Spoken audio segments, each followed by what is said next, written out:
Hey guys, it's Robin, RsIslandCrafts. Welcome to my craft room. This is my WiP It Wednesday video where I show you any of the projects that I've worked on in the craft room this week, whether I just touched it for a little bit for a minute or two, or I've actually finished a project. I have finishes this week. Well, I have partial finishes and then I have a finish. This is a baby quilt for the week, and once again, if you go back to yesterday's Talk to Me Tuesday video, I hold it up in front of the camera and you can see it in all its glory. But for right now, you're just getting this little close-up peek. This one's a little bit bigger than my 36 by 40. I think it ended up being something like 42 by 46 or 40 by 46, something like that. And that's okay. They all don't have to fit exactly for a yard of fabric. I can piece the backs and I'm fine with that. But what these are these were a 6-inch string quilt block. So what these started out as is they were about this size. They were 6.5 inches and they were string blocks. And I took a 6.5 inch of this blue-gray fabric and I put it on top and I made the half square triangle. So when you make the half square triangles, it actually makes 2 of these blocks. And these ended up being about 5.5 inches by the time I squared everything up and made it pretty. And then I just stitched them all in a rows like this. So it came out really nice. I love the way this looks. When you hold it up against the light, it looks like a stained glass window, and I love that effect, but it's not going to stay. It's going to, of course, get some batting and backing, and you'll lose that effect.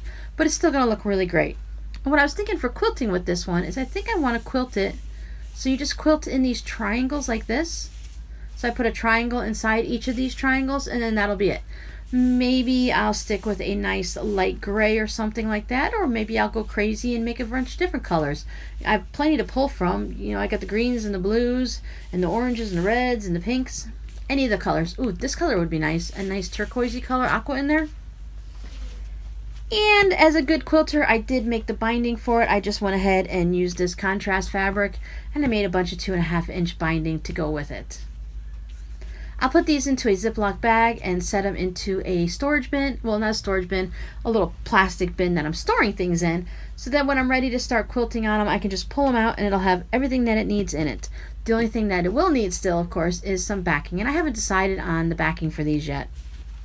Since I finished my dishcloth last week, I started a new one. I'm still using the Premier Home Cotton from Michaels. This time the color is Granite Splash. I just got a little baby one on. Just when I have a couple minutes. Once again, I'm not really cooking dinners or anything right now, so I'm just kind of like making one food a week maybe and then just eating off it all week so I don't have to worry about cooking every single day. Because it's basically just me eating for the most part. So every now and then I just pick this up and work on it. When I still want to knit at night, but it's like 20 minutes before bed and I'm getting kind of tired, a dishcloth is always good to knit on. So last week you already saw my monster quilt. I got that all finished, the quilt top. So I went ahead and made the binding for it. I just decided to go ahead and use the green fabric that I used for the squares. So that'll finish it off and pull it all together, and I thought that'll be nice. Plus I had plenty of this left over. So that has binding. Once again, it'll go in a Ziploc bag until I figure out the back, and then I'll add the backing to it also. Here's my finish. I finished the little penguin hat. Isn't he kind of cute? This is going to be for 2 twin-year-old boys. I'm making a second hat. The top looks like it could be about the right length, but I am a little concerned. And I did make it in the rib stitch, so whatever their head size is going to grow with them. But I'm making a second one, and this time, for the second one, I decided to make it just a little bit narrower so they don't have too much of a floppiness. And because you're only given so much yarn, you have to use work from the kit that they give you. And many times on Ravelry, they're saying that they didn't have enough yarn, so be careful with it.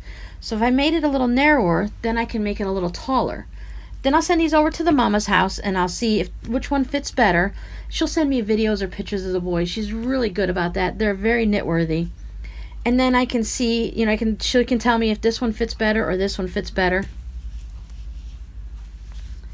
And when you're doing these, they have this little foam disc on the inside that's just hooked together with a ribbon. Now, Mama might have to cut this a little bit shorter for the boys. I don't know if they're going to tolerate that in there. She can always tuck it up underneath the foam disc a bit. Once they get it on their head, maybe they won't even notice it's there. I think they'll be playing with this more than they're going to worry about what's inside there. And since it's not a hard button, it's just a piece of foam. And the reason they put this in here is so that you can take the animal head pom-pom off You can just take it right off of here. It just has 2 holes like a button. You take that off and pull the head off, and then you can wash the hat. And I think that's a really good feature. So there's one finished. These projects are looking really good on this background here. And then I've got this next one started. They're almost the same. When you get these balls of yarn, you just start it wherever the piece of yarn is on the outside. You just pull it and that's where you start.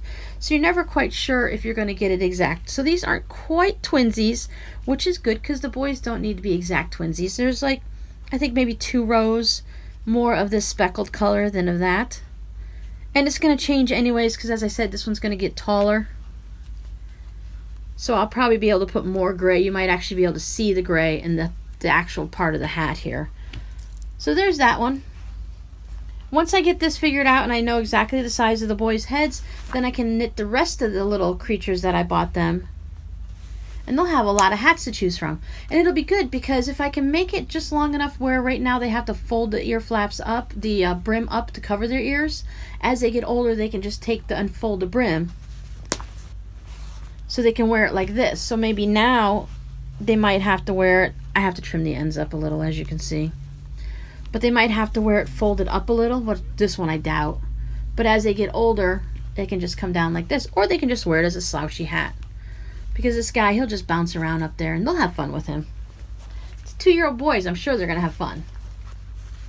Now while I was doing the binding, I'd already had this one made, everything was stitched together, so all I had to do was press it.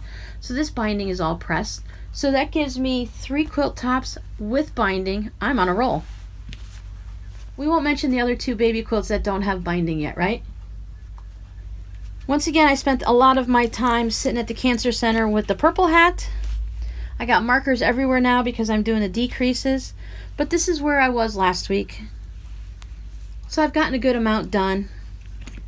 With this being like, it's almost like knitting socks. It's really small needles, size 2 needles, and even though I have the yarn doubled, it's still quite thin, as you can see. So it takes a bit longer to make a hat this size like this. But I think it's turning out really nice. And then it has this side here. So you can either, when they put the pictures up in Ravelry, sometimes this is in the front, sometimes it's in the side like this, or on this side, or they wear it in the back. It's wherever you want to put it. I also pulled out my February stitch along. February is embroidery month, whatever they're calling it, from Crabapple Hill Studios. I didn't get a whole lot done, but I did manage to do square 1. So squares 1's done, and I've got 29 more to go. It was kind of fun, except it took me a really long time to do this one simple square. I'd started, well, maybe I want some black to here. Nope, I want a dark purple. Well, maybe I want to do 6 strands. Nope, 6 strands is too much. Let's drop down to 3. Maybe want to do a split stitch. Nope, didn't like the split stitch. Took it all. I'd get like around halfway. Then I took it all out again. I'm lucky. I mean, it's a good thing I put this stabilizer on the back. For as many times as I went ahead and pulled these stitches out. Now the inside was easy. Once I decided on this dark purple, I thought, oh, this blue looked really good with this blue. And I just went crazy with the X's, and then I was done. The back, in case anyone's curious, I am also on the decreases with the bonbon hat.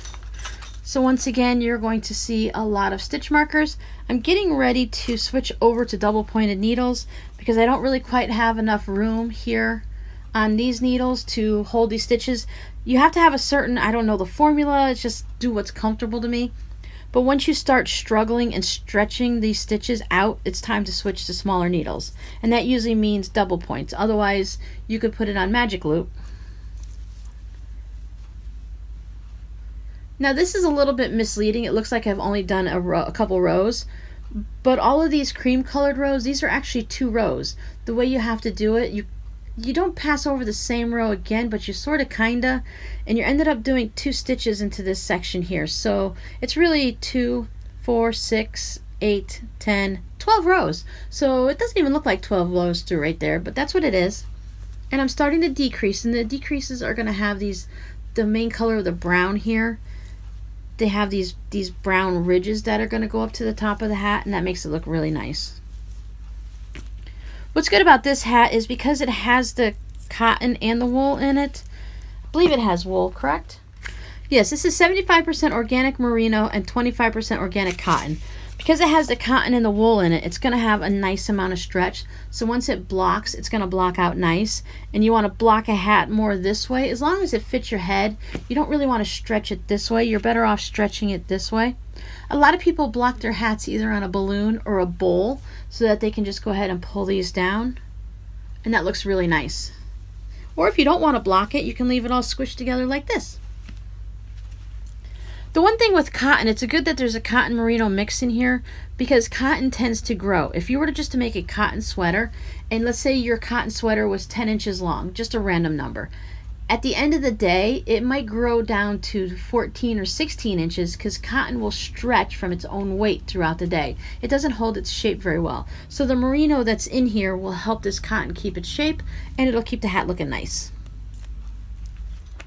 My new embroidery hoops finally came in the mail because, I finally ordered them.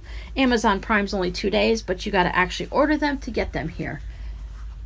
So I was able to finally finish the one piece of strand that I had started on this snowman. So I worked my way all the way down, put on another strand, and worked my way all the way back up to here. And a little bit across here on his jacket. So I got some good progress done on him on Sunday. I just wanted to make sure I did at least one strand on him every week, and I did 2.5, so that worked out really well. I had to take Rob to his pain management doctor this week, well, last Wednesday I should say, and the way my projects were, if I had brought any of my knitting projects, I was on the decreases on the hats, and I would have had to keep looking at my phone and everything. So what's a knitter to do, right? Well, a knitter's going to cast on a new project. I decided to cast on some socks for myself. I don't think I made any socks for myself last year. I made them all for Robbie.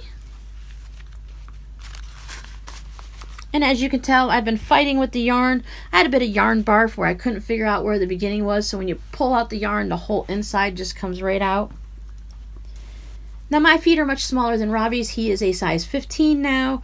I believe I take a size 9 usually. So I've already made it through my toe. My feet aren't too wide, so it's going to be really easy. It's not going to take very long to make these. Normally, if I were to just knit on my socks regularly, I can do them in about a week, week and a half, 2 weeks tops. I started the second toe, but I have not finished that one.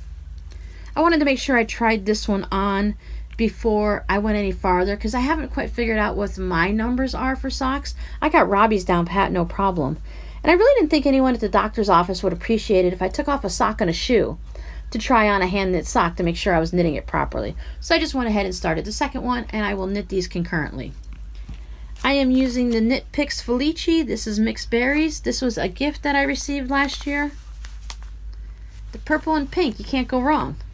Now each week I always think as I'm doing these projects, I know I'm getting a lot of projects worked on, but I don't always see the individual progress on each hat and each project until I bring it out here underneath the camera and I say, ooh, I did do a lot this week. This time I've done a lot of projects this week because I still have one more to show you. This is the hand stitch quilt block, quilt along that we're working on. I like to recycle my boxes. I ordered some printer ink from Amazon and it came in this box. So hey, it works really good for what I need and there's no projects in there. It's because they're in my Ziploc bag.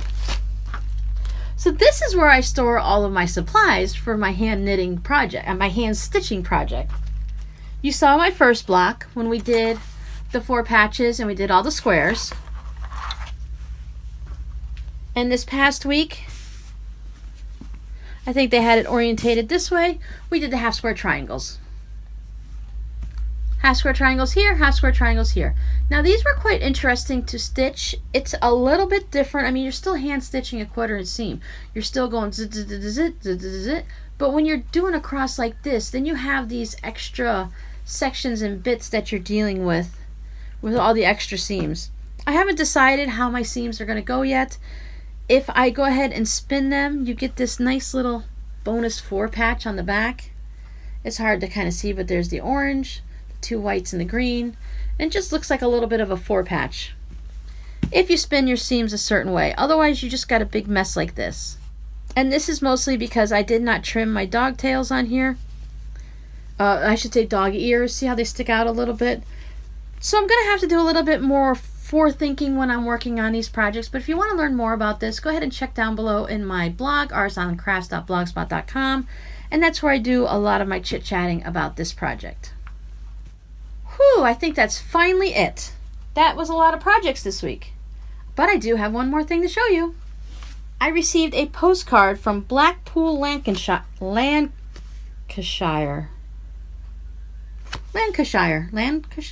It looks like Lancashire. So this is the Blackpool trams. Ooh, end of the day, it's hard to talk.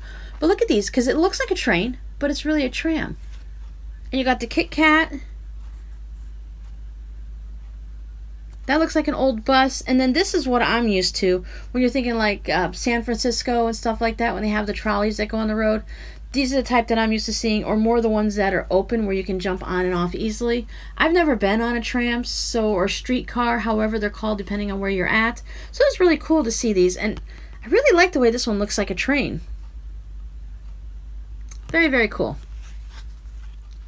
If you've enjoyed this video, please go ahead and click the little thumbs up button. And if you want to see more videos like this, please go ahead and subscribe to my channel. And if you want YouTube to notify you when I put up videos, ring that little bell and you'll get a notification on your YouTube page whenever I put up a new video. And there's also a little button down there where you can share this video with any of your friends across any of the social medias, Facebook, Pinterest, Google+, all those different types of places. So I'll see you guys next week. Bye!